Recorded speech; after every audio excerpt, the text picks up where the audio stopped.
Es pura materia. Ya. Para terminar la materia de la unidad de reacciones químicas, termino con la segunda clase y última de reacciones redox, ¿ya? La cual va a empezar ahora, ¿ya? Pero antes, oh, casi me pasa lo mismo que el otro día. Estaba hablando y no había compartido pantalla. Y estuve como 10 minutos hablando solo. O sea, estaba el curso, pero sin compartir pantalla. Así que, ya voy a compartir pantalla. A ver si- Ya. Ahora sí. Ahí están los videos subidos. Vamos a partir la clase acá. Que este Power, acuérdense que el material yo se lo entrego. El objetivo de hoy es reconocer una reacción de óxido-reducción, ¿ya? Y la importancia de esta en situaciones cotidianas y biológicas. En el fondo, lo que quiere decir ese objetivo, de que ustedes en la vida cotidiana, cuando vean una reacción química, o algún fenómeno que implique una reacción química, sepan que esa reacción química es de oxidación o de reducción o es de óxido-reducción, ambas a la vez. ¿Ya? Hay muchas, a lo mejor hay algunas que ya la han observado porque estamos hablando de la vida cotidiana, ¿cierto? Y vamos a ver también algunas de importancia biológica. Para empezar, vamos a ver un video, ¿ya?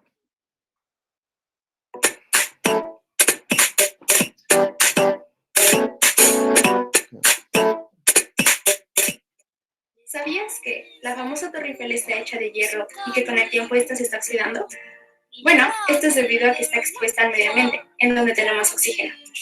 Cada 7 años, la Torre Eiffel necesita un mantenimiento global de aproximadamente 70 toneladas de pintura. Esto es para que no haya contacto entre el metal y el oxígeno y se evite la oxidación. Veamos más ejemplos de reacciones redox en la vida cotidiana. El envejecimiento de una persona por el deterioro de la piel. La combustión cuando quemamos un papel. El uso de productos de belleza para teñir el color del cabello. La fermentación, a través de la cual los azúcares se convierten en etanol para algunos alimentos y bebidas. La respiración, que junto con la glucosa y nuestra temperatura crean un proceso de combustión para dar energía al ser humano. Bueno, ahí discrepo de esa parte del video porque la respiración la hacen nuestras células, ya la respiración celular, y ahí es donde están los procesos de reacciones redox. Acá es la ventilación pulmonar, que mal llamamos respiración cuando uno dice estamos respirando, pero en el fondo estamos ventilando nuestros pulmones, ¿ya? Pero está bien el video, ¿ya? Pero eso es una excepción.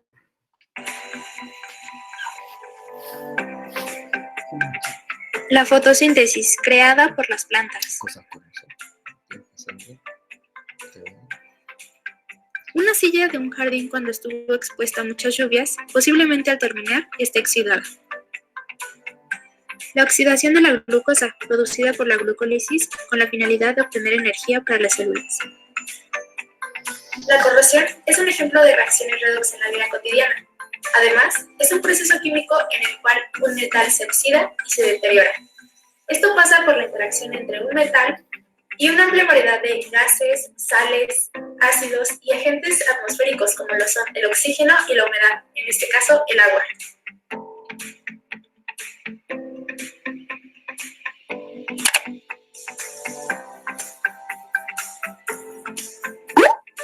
Llenar tu olla con agua para que pueda cubrir 3/4 partes de un vaso. Agregar los clavos a uno de los vasos.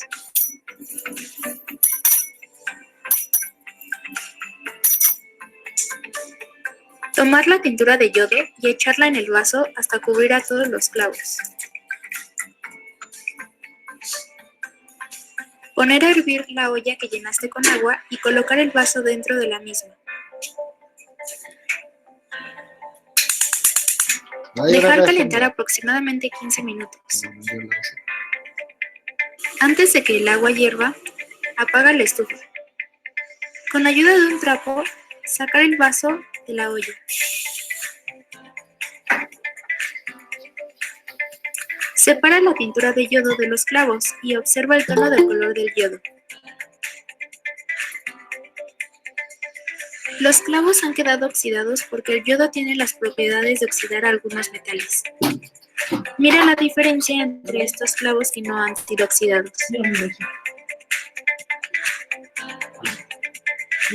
Necesitas un poco de cloro, agua y tintura de yodo.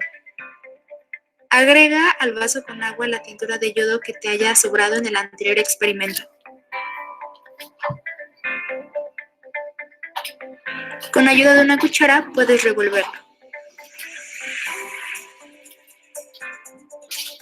Agrega el cloro a esta disolución y observa cómo el color café desaparece.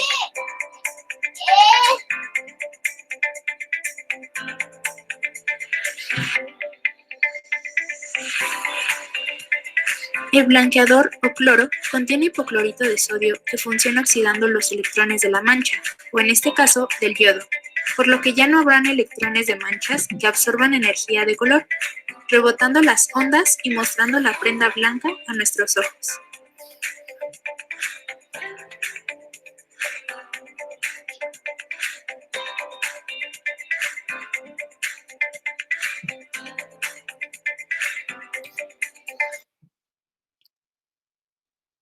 Ya.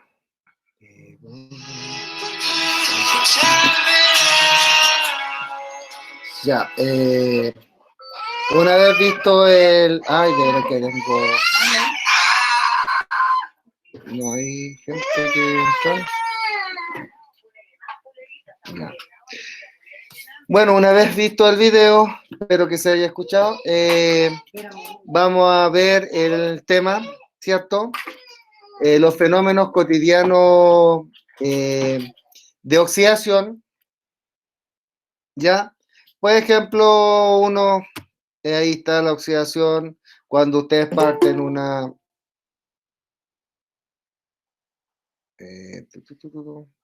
Cuando parten una manzana, ¿cierto? Y esta queda expuesta al aire, ¿cierto? Se observa un cambio de color de la fruta, ¿cierto? Ahí hay un fenómeno de oxidación. Una reja que comenzó a cambiar de color. Ya, esto es la corrosión, de ahí la voy a ver más adelante, y en la corrosión implica la oxidación, ¿ya?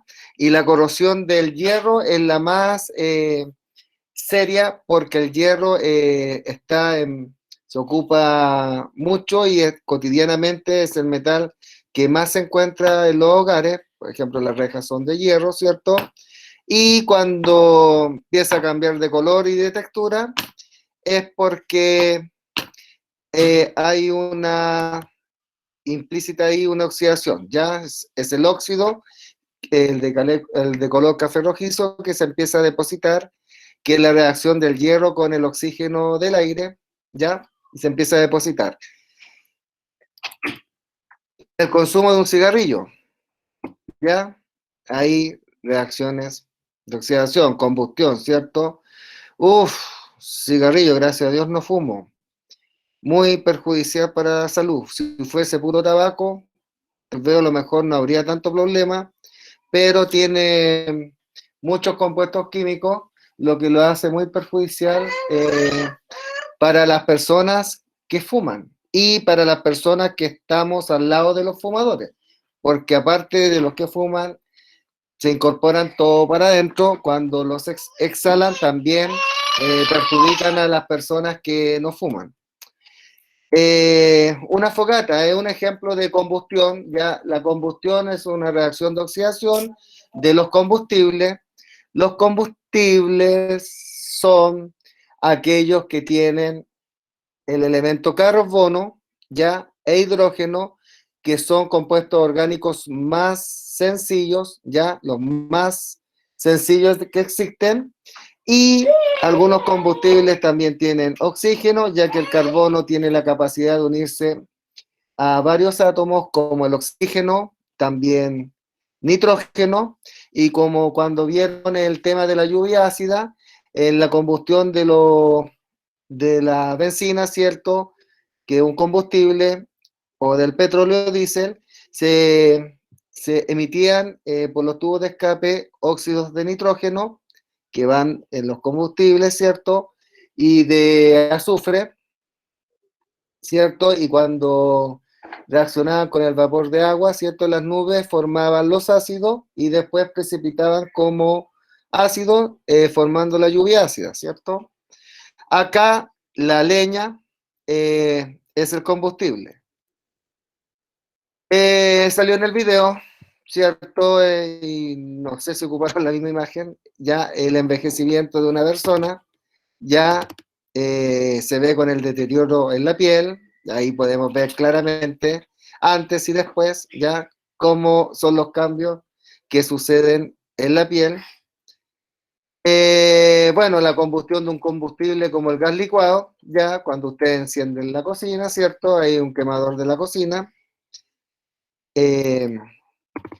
La oxidación de los lípidos, ya los lípidos se encuentran en la grasa y aceite, ya las paltas tienen grasa buena, ¿cierto? Colesterol bueno para nosotros, pero son lípidos igual, los aceites, y todos sabemos que una palta cuando queda expuesta así, abierta, se oxida por la oxidación de los lípidos y se coloca negra.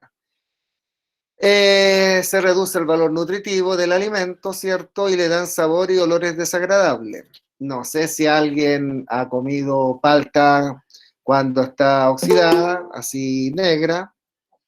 Y si lo han hecho, porque yo lo he hecho, se siente el cambio de sabor de la palta, ¿ya? Eh, el cambio de color de un trozo de carne, ¿ya? Que ha perdido la cadena de frío.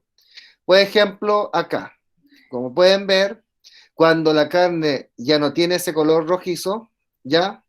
Y pasa a marrón, es porque ya la carne ha estado, sus componentes, ¿cierto? Las grasas se han estado oxidando, han ocurrido reacciones, ¿cierto? Y yo les dije en la primera clase de reacciones químicas que un indicador que a usted les da de que hay una reacción son los cambios de color, por ejemplo. Ya acá se aprecia que esta carne de a poco está echándose a perder, ¿cierto? Hay carnes que están completamente, bueno, si ustedes dejan un trozo de carne no refrigerada o refrigerada por un tiempo, se van a dar cuenta que toda la carne de color rojizo se les va a cambiar a este color. Me he ido como muy rápido. Y para terminar la clase y para terminar lo que es la unidad de reacciones químicas, vamos a ver la importancia de las reacciones redox. ¿Ya?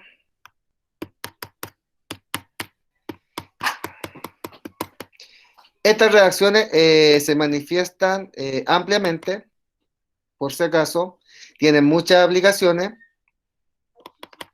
Algunos ejemplos relevantes que tienen que ver, por ejemplo, con la importancia biológica en la fotosíntesis, la respiración, y yo que ando criticando el video, la respiración celular,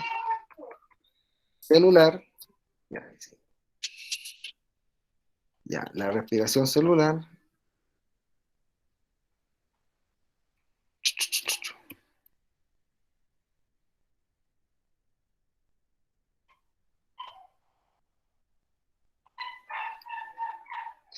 la combustión es una oxidación, ya es la reacción de los combustibles, ya que yo les dije que eran compuestos que poseían carbono, hidrógeno como base, ya como los gases, por ejemplo, el gas licuado, que es una mezcla de propano y butano. También está el gas natural, que solamente tiene un carbono, También los derivados del petróleo crudo que se obtienen por la refinación de este, ¿cierto? En las refinerías, y de ahí se obtienen, bueno, los gases que le mencioné, también las bencinas, ¿cierto? Eh, También se tiene el querosén, se tiene eh, el petróleo diésel, ¿cierto? Que son como los más conocidos.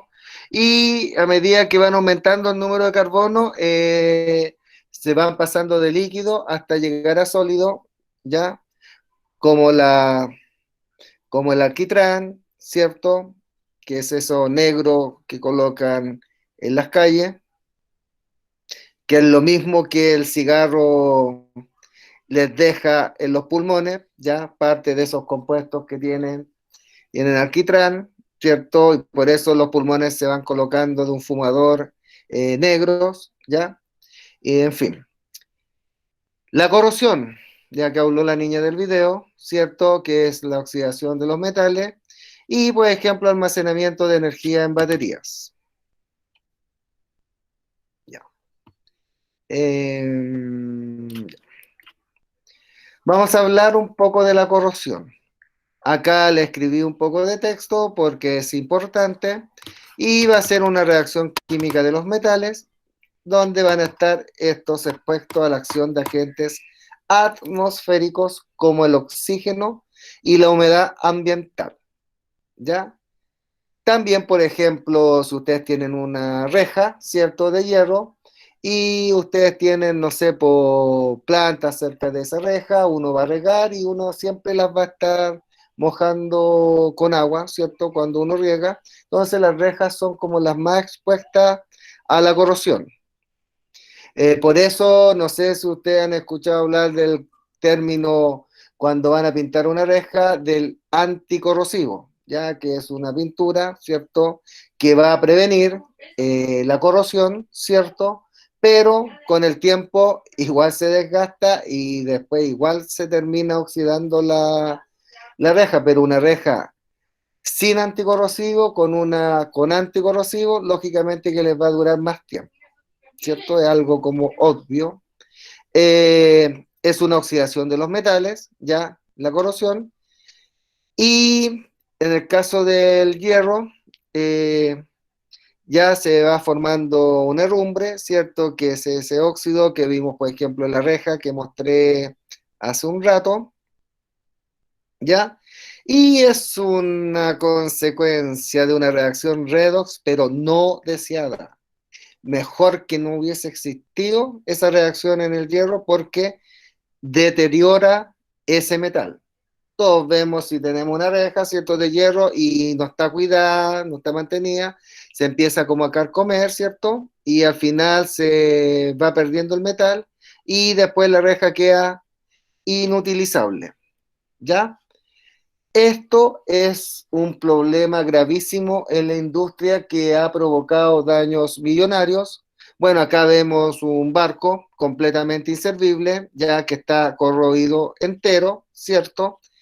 Eh, Porque, por ejemplo, si tienen las cañerías de hierro o tienen sus estructuras de hierro, como esta se va a corroer, de hecho en el video hablan de la Torre Eiffel, ¿cierto?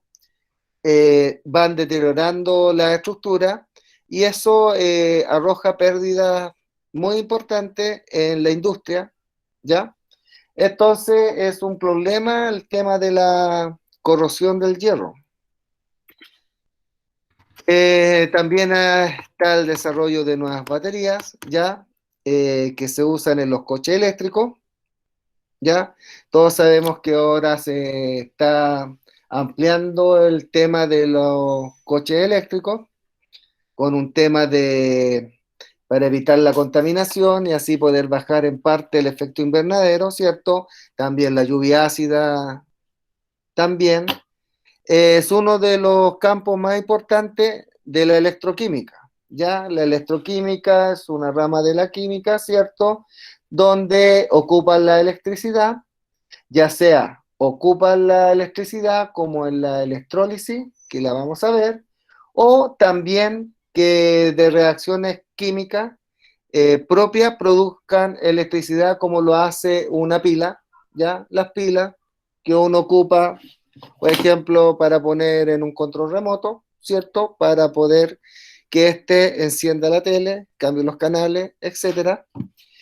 Ahí las reacciones redox generan electricidad, pero también hay que aplicarle electricidad a algunas sustancias para que se generen las reacciones. Se necesitan baterías que aseguren largos desplazamientos. Esa es la idea, para que no se le tenga que llenar el tanque de benzina con combustible constantemente. Repostar significa llenar de nuevo un depósito de combustible, ¿ya? Y que tenga repostaje rápido. ¿Qué significa? Que si van a cargar la batería, que se cargue rápidamente, no van a estar eternamente cargando una batería. Ya hay un prototipo, ¿cierto? Un auto con una batería eléctrica, ¿ya? ¿Están? Sí. Vienen muy poco el día viernes, hacen San Viernes. Eh, Electrólisis. Muy, pero muy interesante esta aplicación, ya la electrólisis. Ocurre este proceso en una celda electrolítica, ya, donde se le va a aplicar energía eléctrica para lograr una reacción química. Acá, dentro de los principales usos de la electrólisis, ¿cierto? Va a ser la obtención y la refinación, es decir, para purificar un metal, ya, como el cobre. Recordar que el cobre es un mineral que está asociado a oxígeno y también a azufre, y según lo que tenga, si es oxígeno o azufre, tiene un distinto proceso de extracción y de refinación, ¿ya? Pero al final el objetivo es separar el cobre del oxígeno y del azufre, ¿ya? Del mineral, y solo dejar el metal puro, que es el cobre. Ya, y para eso se ocupa finalmente la electrorefinación, ya, donde se le hace electrólisis y se obtiene la mayor pureza del cobre.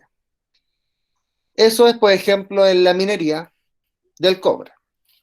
También el recubrimiento de metales formando una cubierta protectora como el niquelado, cromado y plateado. Ya, esto es muy interesante porque, por ejemplo, si ustedes quieren una joya de plata, pueden haber dos opciones para tener una joya de plata, ya sea un aro o un anillo, ¿cierto? Un collar, una gargantilla. O, por ejemplo, yo quiero tener una cuchara de plata o quiero tener mis cucharas de plata. La plata es un metal caro, ¿cierto? Lo sabemos, por lo cual tener cucharas de plata sería bastante carito, ¿cierto? Lo mismo que las joyas de plata también tienen un elevado precio, pero si yo tengo una sal de plata, como el nitrato de plata, que por costo, no es que uno va a estar haciendo esto, pero se hace, por costo, la sal de plata, que es el nitrato de plata, si lo someten a la electrólisis, a este proceso, tienen primero que tener dos electrodos, ¿ya? Y uno de esos electrodos, eh, existe el ánodo y el cátodo, y en uno de esos electrodos ustedes tienen que tener el metal que quieren, por ejemplo, platear. Supongamos que colocan la cuchara. Entonces va a ocurrir al aplicar electricidad, las reacciones redox, ¿ya? Y la plata, que está como a G+, para explicarles, como yo tuvimos la primera clase, ahora no estoy con la pizarra, pero se van a tener que imaginar. Cuando usted tiene la sal en disolución acuosa, esta se disocia y la plata queda como a G+, ¿ya? Y ese G+ tiene que pasar a G0, donde pasa de +1 a 0, es decir, ocurre una reducción o oxidación si pasa de Ag+ a G0. ¿Qué ocurre ahí? ¿Una oxidación o reducción? Reducción. Reducción, porque disminuye, pasa de más a cero. Ya, como ocurre una reducción, va a haber un electrodo que ustedes van a tener la plata, ¿cierto? O sea, la cuchara, por ejemplo, y en ese electrodo, como va a ocurrir la reducción de la sal, que en este caso del catión Ag+, la plata pura, que es el Ag0, se va a estar obteniendo, recibiendo en ese electrodo. Entonces, si ustedes tienen una cuchara, o tienen un anillo, o tienen una gargantilla, o tienen un aro, ¿cierto? Se les va a recubrir de plata, porque ese electrodo va a estar recibiendo la plata metálica.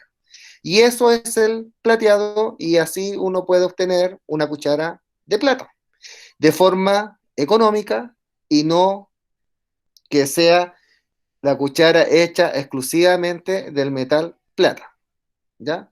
Lo mismo pasa con el cromado, ya cuando ustedes han visto esto, lo, no sé, por los metales cromados, es porque se originaron por este proceso de electrólisis, ¿ya? Y como el hierro es un metal muy ocupado y es muy fácil de corroer, ¿cierto? Se oxida fácilmente. Para evitar en parte la corrosión, se hace un galvanizado, ya que tiene que ver con una electrólisis, pero el galvanizado significa que recubren el hierro con zinc, ya le hacen una electrólisis, ¿cierto? Y lo van a recubrir con zinc. Y eso es si han escuchado hablar del hierro galvanizado, es porque es hierro recubierto con zinc, ¿ya? Por si es que lo han escuchado hablar. Ya, eso es muy importante la electrólisis. Eh, ya lo había dicho, la electrólisis del cobre se utiliza para dotarle de la pureza necesaria, ¿cierto? Ahí vemos ya unas placas de cobre, ¿cierto? Ya refinado, ¿cierto? Y ahí es un ejemplo de importancia de los procesos electroquímicos en la producción de metales. La combustión, es una reacción química por excelencia, redox, ya por excelencia. Es el método que habitualmente se utiliza para liberar energía necesaria para que nuestra sociedad funcione. Me explico. Se muevan los vehículos, ¿cierto? Los vehículos necesitan combustible, ¿cierto? Autos, benzina, eh, camiones, buses, petróleo diésel, aviones, queroseno, eh, no es el mismo queroseno que uno compra para la estufa, ya que mal llamado la gente le dice parafina, voy a comprar parafina. La parafina es con la que se hacen las velas, por si acaso, pero todo el mundo sabe que es la parafina, pero es queroseno o queroseno, el nombre correcto que se le debiese dar al combustible que utilizan la estufa, que uno dice, oh, mi estufa es a parafina, mentira, es a queroseno, ya, pero hay un queroseno especial que se utiliza para los aviones, ya, como combustible, ya, y se produzca la electricidad. ¿Por qué? Porque la electricidad, todo lo que se hace hoy en día en la vida moderna, funciona por electricidad o energía eléctrica, y la principal fuente de energía, ¿cierto?, que transforma la electricidad son las centrales termoeléctricas. Y las termoeléctricas utilizan combustibles, ¿ya? Utilizan la combustión para generar calor, y ese calor hace que se muevan las turbinas, y las turbinas generan la electricidad. Lamentablemente, las centrales termoeléctricas tienen que desaparecer en algún momento porque están causando mucho daño eh, al planeta Tierra, ¿cierto? Por las emisiones, grandes emisiones de dióxido de carbono, que es uno de los gases que se produce en la combustión de los combustibles fósiles. Y Con esto está aumentando el efecto invernadero, ¿cierto? Lo que provoca un cambio climático. Ustedes saben que el efecto invernadero es cuando la radiación del Sol llega a la Tierra y después esta se tiene que devolver hacia el espacio, pero hay unos gases malulos que están en la atmósfera que impiden que esa radiación que llegó a la Tierra se devuelva completamente, por lo cual queda radiación solar en el ambiente y eso hace que se eleve la temperatura.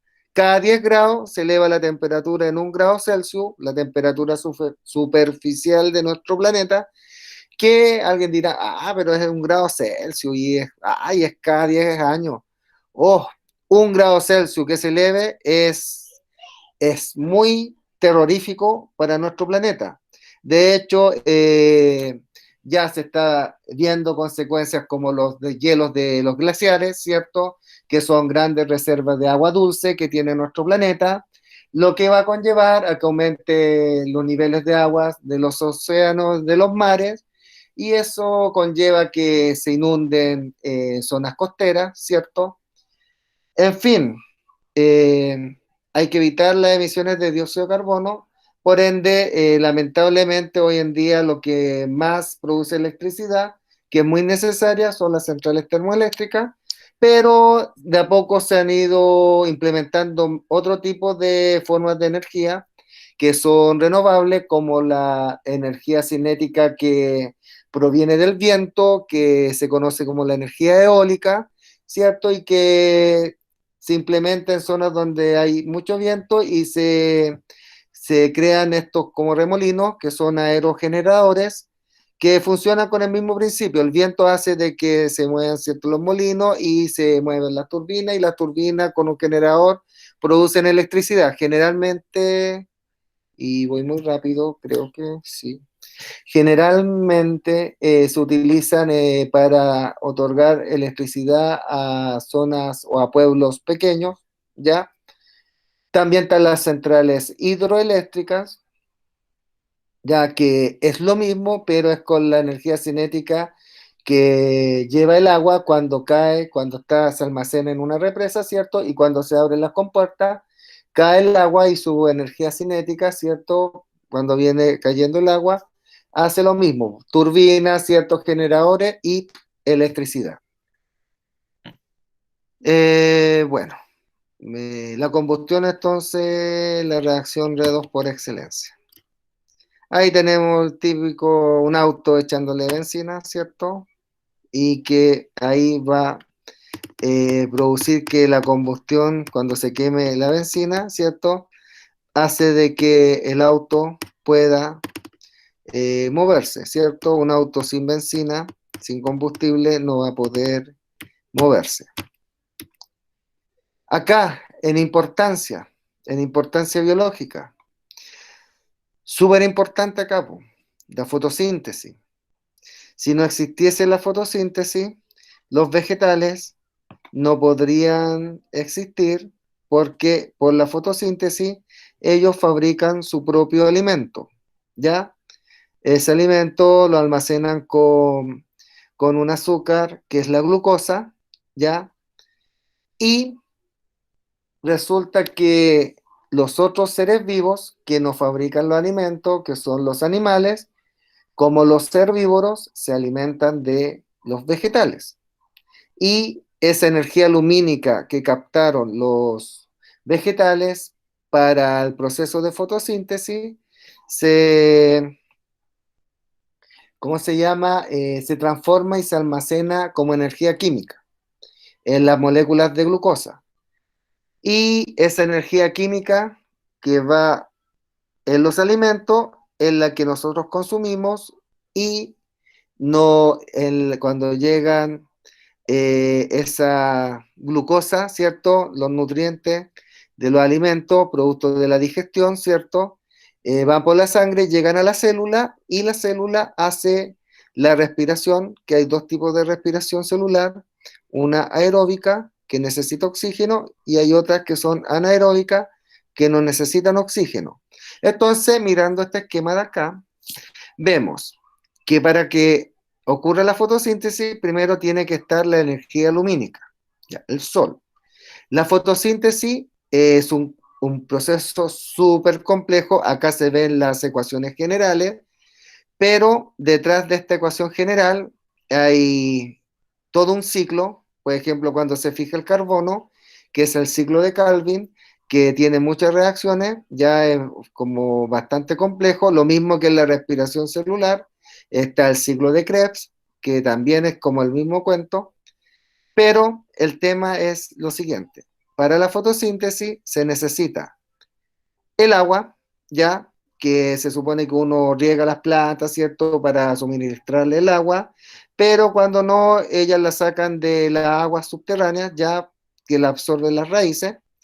Pero si no hay agua, ustedes saben que una planta se va a morir porque no va a poder realizar la fotosíntesis porque le va a faltar justamente uno de sus reactantes, ya que estamos viendo reacciones químicas, que es el agua. También necesitan el dióxido de carbono. Y como producto es su alimento, que son las moléculas de glucosa, y se libera oxígeno. Ya. ¿De dónde sale el oxígeno? Resulta que del agua. Para que el agua se rompa, se ocurre un proceso, una reacción que se llama de fotólisis, que es la energía del sol, la lumínica, hace de que el agua se rompa y al romperse la molécula de agua, se libera el oxígeno gaseoso, ¿ya? Y eso se produce en la fase clara de la fotosíntesis. ¿Por qué se llama clara?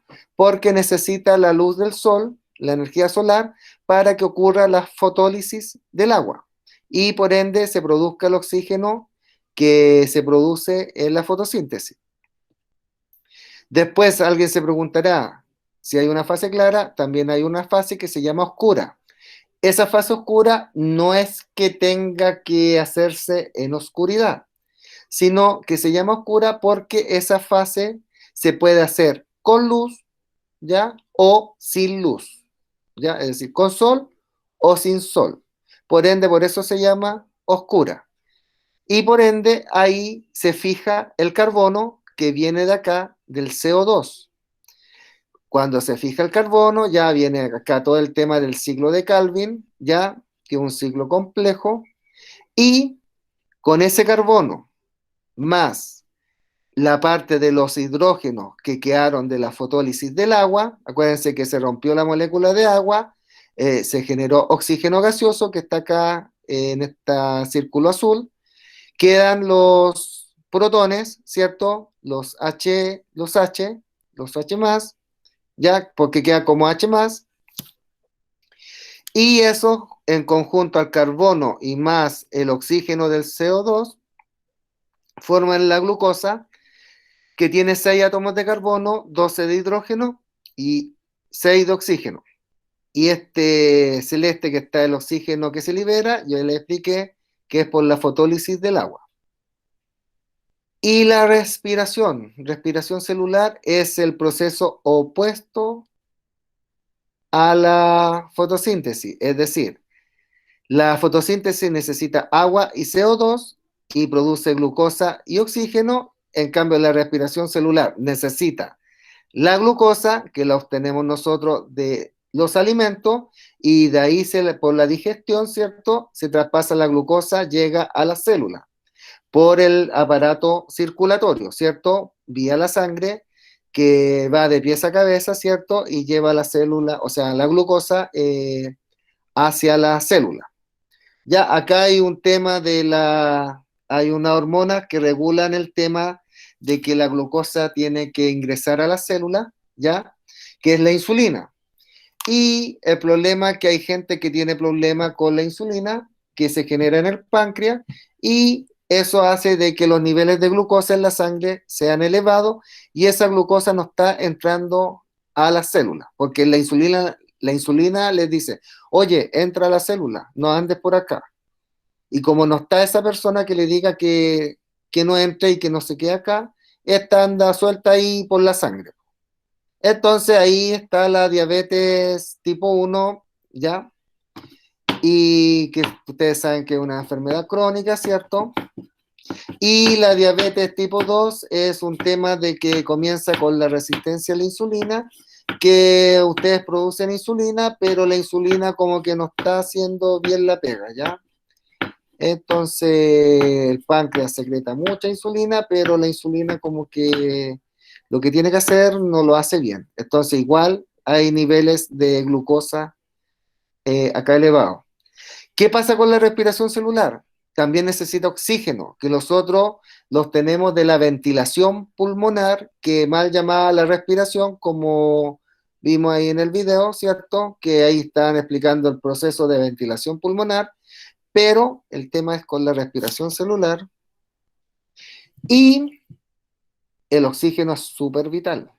Nosotros podemos estar semanas sin comer y no nos morimos, sin tomar agua también, pero ustedes saben que un par de minutos sin oxígeno y nosotros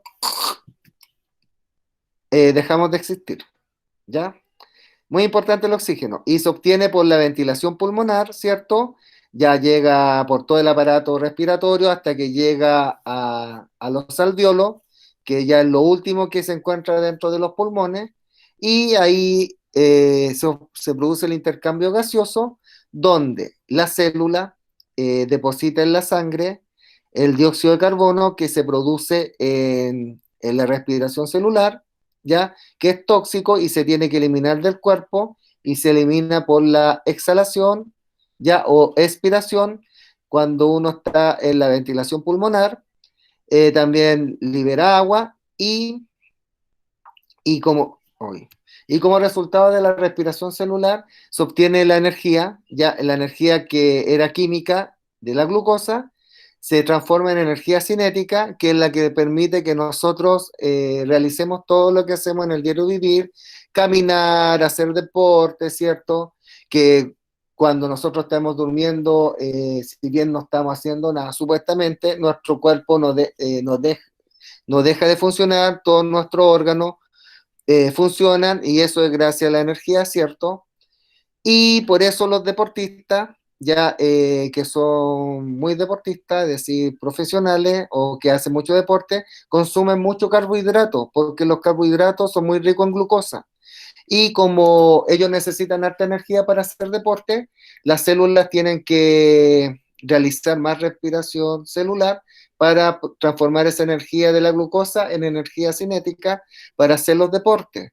Por eso los grandes deportistas consumen, no sé, pues, grandes platos de tallarines, por ejemplo, que son muy ricos en carbohidratos, pero personas como yo, no deportistas, sedentarios y buenos para consumir carbohidratos, esa energía que ustedes ven que se traduce en calorías, ¿cierto? Que es la expresión, o sea, la expresión es la unidad de medida de la energía calórica, ¿cierto? Que se produce, que es propia del calor, al no ocuparse, porque uno es sedentario y uno comió mucho glucosa, se empieza a almacenar como grasa, ¿ya? Y por eso el organismo cuando deja de alimentarse, la energía la saca de la grasa, ¿ya? Y una vez que ya se agotan las reservas de grasa, cuando uno deja de comer, eh, puede llegar la hora de la muerte, pero eso es en semanas, ¿ya? Pero ese es otro tema. Ya. No les doy más la lata y termino con las pilas comerciales. Hoy sí, en honor al tiempo, que nos quedan 6 minutos. Las pilas comerciales son las pilas secas, Leclanché, o la famosa pila común, esa pila que dura menos que un paquete de cabritas, ¿cierto? Que después fue desplazada por la pila alcalina, que son similares, ¿cierto? Pero ustedes saben que la pila alcalina dura más tiempo que la pila común. Y está el acumulador de plomo, o más conocido como la batería del automóvil. Se las presento, ahí está una pila común, ya de hecho, miren, está corroída, ya es un electrodo, ya es un metal y se nota que ahí ya está con corrosión. Las pilas alcalinas y el acumulador de plomo o batería. Ya. Después vamos a ver cada una porque es un tema importante. Las pilas secas, ya son las más comunes, están revestidas de zinc, que es el ánodo, es un electrodo, y en medio de la pila hay una barra de grafito, que es el otro electrodo. El grafito es un no metal, el único no metal que conduce la electricidad, porque los que son buenos conductores de la electricidad son los metales, pero los no metales no, salvo el grafito. Y que va a ser el otro electrodo que es el cátodo. Ya, en el cátodo ocurre la reducción, acá uno se lo aprende consonante con consonante, cátodo, consonante, reducción, consonante. Y en el ánodo ocurre la oxidación, vocal con vocal, A, vocal, O de oxidación vocal.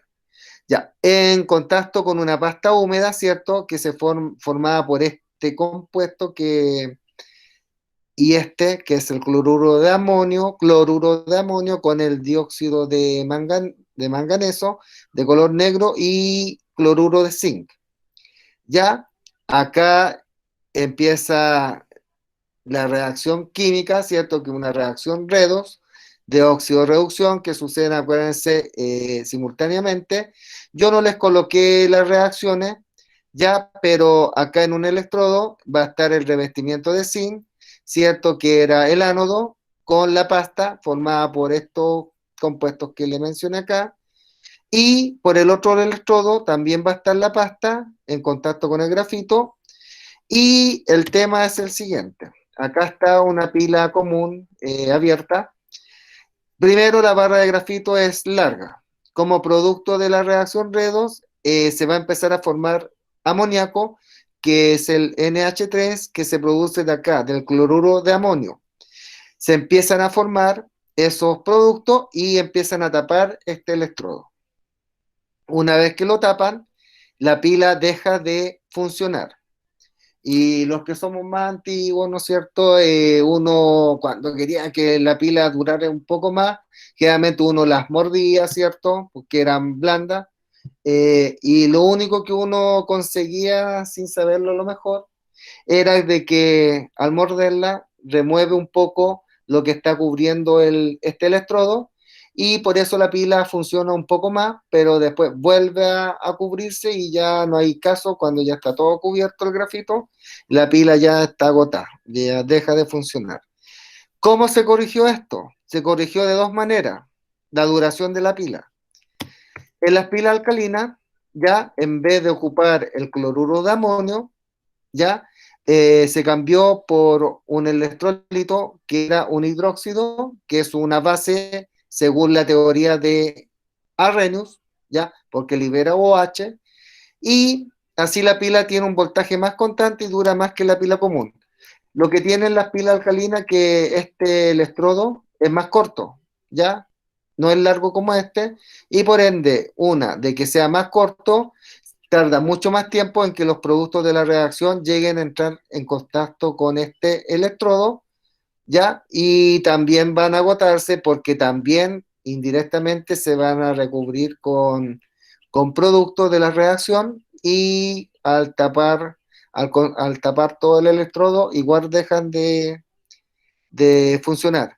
Ahora ustedes conocen que están las pilas, estas que se recargan, que a diferencia de estas pilas, estas producen la electricidad por las reacciones redox, pero la otra, ustedes le colocan electricidad, ellas no la producen, sino almacenan la electricidad y después cuando ustedes ocupan las pilas, esa electricidad la liberan.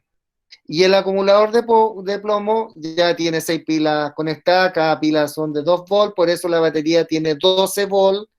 Ya acá están los, ¿cómo se llama? Los electrolitos, ¿cierto? Es el ácido sulfúrico, que es un ácido fuerte, muy corrosivo, ¿cierto? Que por eso hay que manipular con mucho cuidado este tipo de baterías. Ya están conectadas las 6 pilas en serie, ya también tienen los electrodos, ¿cierto? Acá hay un polo negativo, los polos positivos, y acá más o menos para que vean cómo es una batería de, de batería y sería.